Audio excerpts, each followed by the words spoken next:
riding high. When I was king, I played it hard and fast. Walk away, want me there. Easy on me, oh, and it would. My people out, people out, my people out, my people out,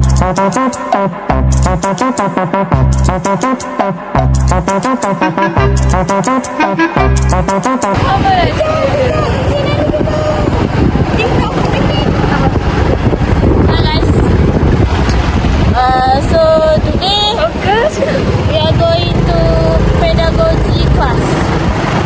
Let's go. Woo! Before that, kita makan spaghetti tu. Before that, we eat spaghetti first. We don't eat, we cannot focus in the class. Hi.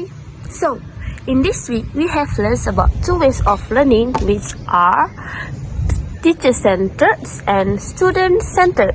So, let's dive deeper into the concept of teacher-centered and student-centered learning, explaining the characteristics, benefits, and challenges of each approach. Let's go. So the last challenge of teacher-centered learning is minimal collaboration, because there are fewer opportunities for students to work together, discuss ideas, or share perspective. While about student-centered learning is learning shift the focus from the teachers to the student.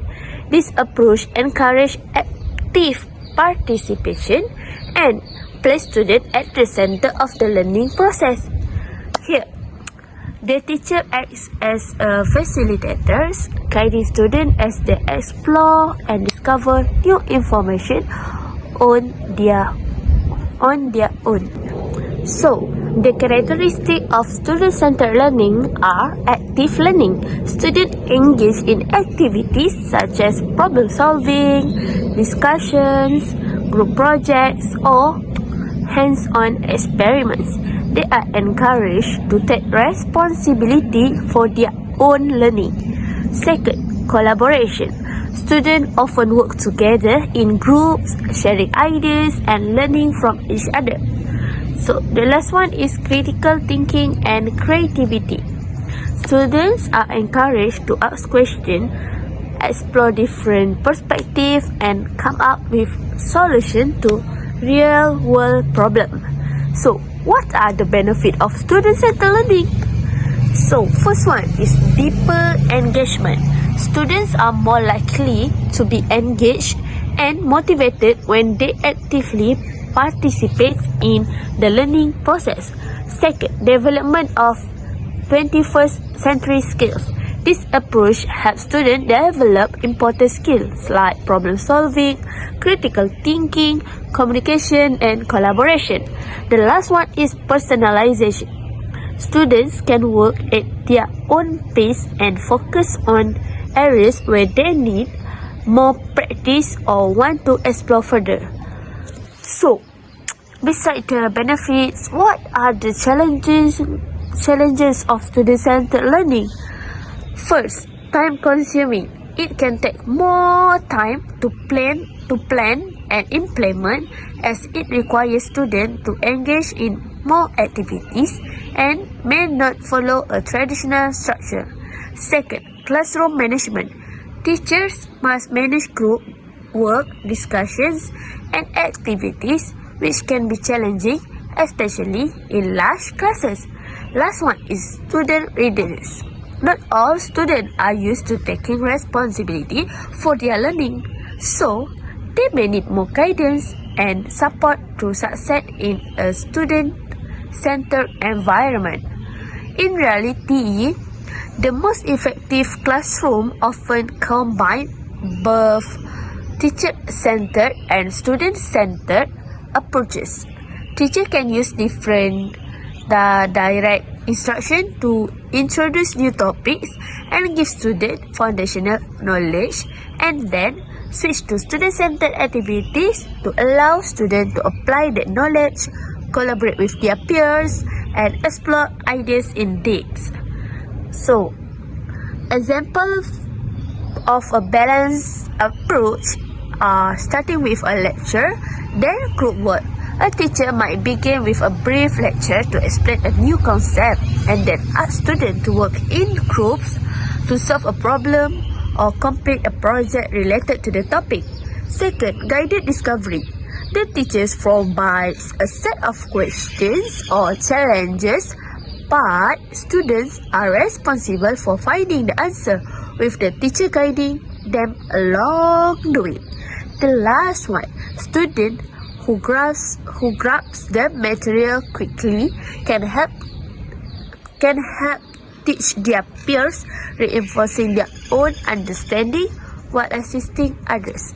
Okay, so teacher-centered learning basically is the main source of information. This method often follows a structured, traditional approach to teaching, where the teacher's role is to deliver lessons, explain concepts, and control flow of the class. So the characteristics of teacher-centered learning is direct instruction. Like the teachers present information directly to the students. For example, the teacher might give a lecture or explain a concept step by step. Second, passive learning. Students will just listen, take notes, and sometimes answer questions. Their involvement is usually limited to following instructions. Next, focus on content delivery. The teacher ensures that all necessary content is covered and that students understand the basic of a subject. So, what are the benefits of teacher-centered learning? First, efficiency. The teacher can cover a lot of material quickly and ensure that students receive important foundational knowledge. Second, clear structure.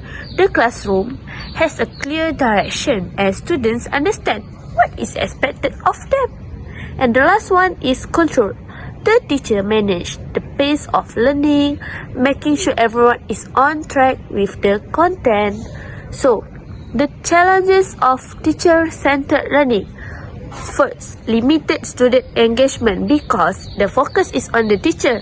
Students may not be as engaged or motivated to think critically or independently.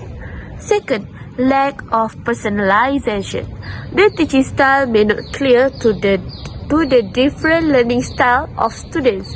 Some students may struggle to keep up or may not find the material challenging enough because students have different types of learning such as kinesthetic or audio, visual learning and others. Okey, 1, 2, 3.